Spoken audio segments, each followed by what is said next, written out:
ಎಲ್ಲರ ಮುಂದೆ ತನ್ನ ಮರ್ಯಾದೆಯನ್ನ ತಾನೇ ಕಳ್ಕೊಂಡ ರಾಹುಲ್ ಗಾಂಧಿ.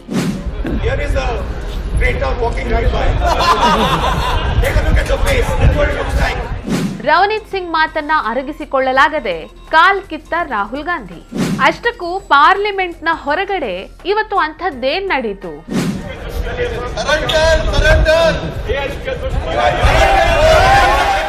ನಮಸ್ಕಾರ. ಭಾರತದ ರಾಜಕಾರಣದಲ್ಲಿ ಹಾಸ್ಯಕ್ಕೇನಾದ್ರೂ ಕೊರತೆ ಇದೆಯಾ? ಇಲ್ವೇ ಇಲ್ಲ. ಅದು ನಮ್ಮ ರಾಹುಲ್ ಗಾಂಧಿ ಅವರು ಅಖಾಡಕ್ಕಿಳಿದ್ರು ಅಂತ ಹೇಳಿದ್ರೆ ಅಲ್ಲಿ ನಗುವಿಗೆ ಕೊರತೆನೇ ಇಲ್ಲ. ಈಗ ಪಾರ್ಲಿಮೆಂಟ್ನಲ್ಲೂ ಅಂಥದ್ದೇ ಒಂದು ಘಟನೆ ನಡೆದಿದೆ. ರಾಹುಲ್ ಗಾಂಧಿ ಅವರು ಇನ್ನೊಬ್ಬರಿಗೆ ತಮಾಷೆ ಮಾಡೋದಕ್ಕೂ ಹೋಗಿ ಅವರೇ ಸ್ವತಃ ತಮಾಷೆಗೊಳಗಾಗಿದ್ದಾರೆ. ರಾಹುಲ್ ಗಾಂಧಿ ಸಂಸತ್ತಿನ ಮೆಟ್ಟಿಲುಗಳ ಹತ್ರ ನಿಂತ್ಕೊಂಡು ಕೇಂದ್ರ ಸಚಿವ ರವನೀತ್ ಸಿಂಗ್ ಬಿಟ್ಟು ಅವರು ಬರ್ತಾ ಇರಬೇಕಾದ್ರೆ ನೋಡಿ ನೋಡಿ ನನ್ನ ಸ್ನೇಹಿತ, ದೇಶದ್ರೋಹಿ ಸ್ನೇಹಿತ ಬರ್ತಾ ಇದ್ದಾನೆ ಅಂತ ಹೇಳಿದ್ರು. ಆ ರೀತಿ ಹೇಳ್ಬಿಟ್ಟು ರವನೀತ್ ಸಿಂಗ್ ಬಿಟ್ಟು ಅವರಿಗೆ ಕೈಯನ್ನ ಕೊಡ್ತಾ ಶೇಕ್ ಹ್ಯಾಂಡ್ ಮಾಡೋದಕ್ಕೆ ಮುಂದಾದ್ರು. ಆಮೇಲೆ ನಗ್ನಗ್ತಾ ನೀವು ಕಾಂಗ್ರೆಸ್ಗೆ ಹಿಂದಿರುಗ್ತೀರಿ ಬಿಡಿ ಅಂತ ಬಹಳ ಕೊಂಕಾಗಿ ಮಾತನಾಡಿದ್ರು. ರಾಹುಲ್ ಗಾಂಧಿ ಅವರು ಈ ರೀತಿ ಮಾತನಾಡಬೇಕಾದ್ರೆ ರವನೀತ್ ಸಿಂಗ್ ಬಿಟ್ಟು ಅವರು ಬಿಡ್ತಾರಾ? ಖಂಡಿತವಾಗ್ಲೂ ಇಲ್ಲ. ರಾಹುಲ್ ಗಾಂಧಿಗೆ ಎಲ್ಲರ ಎದುರಲ್ಲೇ ತಿರುಗೇಟನ್ನ ನೀಡಿದ್ರು. ತನಗೆ ದೇಶದ್ರೋಹಿ ಅಂತ ಕರೆದಿದ್ದಕ್ಕೆ ರವನೀತ್ ಸಿಂಗ್ ಬಿಟ್ಟು ಅವರು ರಾಹುಲ್ ಗಾಂಧಿಗೆ ದೇಶಕ್ಕೆ ದುಶ್ಮನ್ ಅಂದ್ರೆ ದೇಶದ ಶತ್ರು ಅಂತ ಕರೆದು ಬಿಟ್ರು. ಪಾಪ ಈ ಮಾತನ್ನ ಕೇಳಿಸ್ಕೊಂಡಿದ್ದೆ ತಡ ರಾಹುಲ್ ಗಾಂಧಿ ಅವರು ಅಲ್ಲಿಂದ ಕಾಲ್ ಕಿತ್ರು. ಇಂಥ ಒಂದು ಅಪರೂಪದ ಘಟನೆ. ರಾಹುಲ್ ಗಾಂಧಿ ಅವರು ಹೋದಲ್ಲಿ ಬಂದಲ್ಲೆಲ್ಲ ಹೇಗೂ ಈ ರೀತಿ ಮಾತುಗಳನ್ನಾಡ್ತಾ ತನ್ನ ಮಾನ ಮರ್ಯಾದೆಯನ್ನ ಅವರೇ ಕಳ್ಕೊಂಡು ಬರ್ತಿದ್ರು. ಈಗ ಮತ್ತೊಮ್ಮೆ ಅಂಥದ್ದೇ ಘಟನೆ ಮರುಕಳಿಸಿದೆ. ಈ ವಿಡಿಯೋ ಒಂದ್ಸಲ ನೀವು ನೋಡಿ, ನಿಮಗೂ ಅರ್ಥ ಆಗುತ್ತೆ ಅಲ್ಲಿ ಏನ್ ನಡೀತು ಅನ್ನೋದು.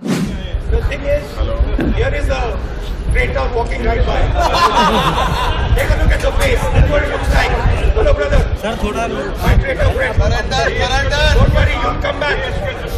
Surrender.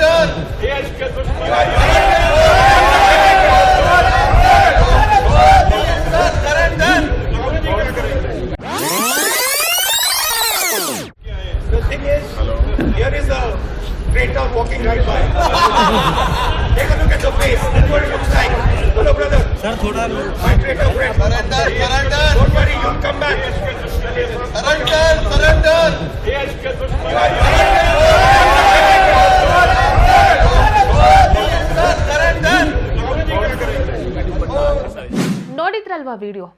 ಸಿಖ್ ಸಮುದಾಯದ ಬಗ್ಗೆ ವಿದೇಶಗಳಲ್ಲೆಲ್ಲ ಹೋಗಿ ಬಾಯಿಗೆ ಬಂದ ಹಾಗೆ ಹೇಳಿಕೆ ನೀಡಿದಂತಹ ರಾಹುಲ್ ಗಾಂಧಿ ಅವರ ಹೇಳಿಕೆಗಳನ್ನೆಲ್ಲ ನೆನಪಿನಲ್ಲಿಟ್ಟುಕೊಂಡೇ ರವನೀತ್ ಸಿಂಗ್ ಬಿಟ್ಟು ಅವರು ಈ ರೀತಿ ಒಂದು ಪ್ರತ್ಯುತ್ತರವನ್ನ ನೀಡಿರಬೇಕು. ರಾಹುಲ್ ಗಾಂಧಿ ರವನೀತ್ಗೆ ಹೇಳಿದ್ದು ಟ್ರೇಟರ್ ಅಂತ, ಅಂದ್ರೆ ದ್ರೋಹಿ ಅಂತ. ಇದನ್ನ ರಾಹುಲ್ ಯಾಕೆ ಹೇಳಿದ್ರು ಅಂದ್ರೆ, ಈ ರವನೀತ್ ತೀರಾ ಇತ್ತೀಚೆಗೆ ಕಾಂಗ್ರೆಸ್ ಅನ್ನ ತೊರೆದು ಬಿಜೆಪಿ ಸೇರಿ ಅಲ್ಲಿ ಮಂತ್ರಿಯೂ ಆಗ್ಬಿಟ್ಟಿದ್ರು. ಹಾಗಾಗಿ ಅವರನ್ನ ಪಕ್ಷದ್ರೋಹಿ ಅನ್ನೋ ಅರ್ಥದಲ್ಲಿ ರಾಹುಲ್ ಚುಡಾಯಿಸಿದ್ರು. ರವನೀತ್ ಸಿಂಗ್ ಅವರ ಮಾತುಗಳನ್ನ ಕೇಳಿದ ಕೂಡಲೇ ರಾಹುಲ್ ಗಾಂಧಿ ಅವರು ಅಲ್ಲಿ ನಿಲ್ದೆ ಕ್ಷಣ ಮಾತ್ರದಲ್ಲಿ ಕಾಲ್ ಕಿತ್ರು. ಅಂದ್ರೆ ರಾಹುಲ್ ಗಾಂಧಿ ಅವರಿಗೆ ಸತ್ಯ ಅರಗಿಸಿಕೊಳ್ಳೋದು ಅಷ್ಟು ಸುಲಭವಲ್ವೇನೋ ಅಂತ ಅನ್ಸುತ್ತೆ. ಈ ವಿಡಿಯೋ ನಿಮ್ಗೆ ಇಷ್ಟ ಆಗಿದ್ದಲ್ಲಿ ಲೈಕ್ ಮಾಡಿ, ಶೇರ್ ಮಾಡಿ, ಕಮೆಂಟ್ ಮಾಡಿ. ನೀವಿನ್ನು ನಮ್ಮ ಹೊಸದಿಗಂತ ಡಿಜಿಟಲ್ ಚಾನೆಲ್ ಅನ್ನ ಸಬ್ಸ್ಕ್ರೈಬ್ ಮಾಡಲಿಲ್ಲ ಅಂದ್ರೆ ದಯವಿಟ್ಟು ಸಬ್ಸ್ಕ್ರೈಬ್ ಮಾಡಿ. ಇನ್ನೂ ಇಂಥದ್ದೇ ಹೆಚ್ಚಿನ ಮಾಹಿತಿಗಳಿಗಾಗಿ ಪಕ್ಕದಲ್ಲಿರುವಂತಹ ಬೆಲ್ ಐಕನ್ ಅನ್ನ ಪ್ರೆಸ್ ಮಾಡಿ.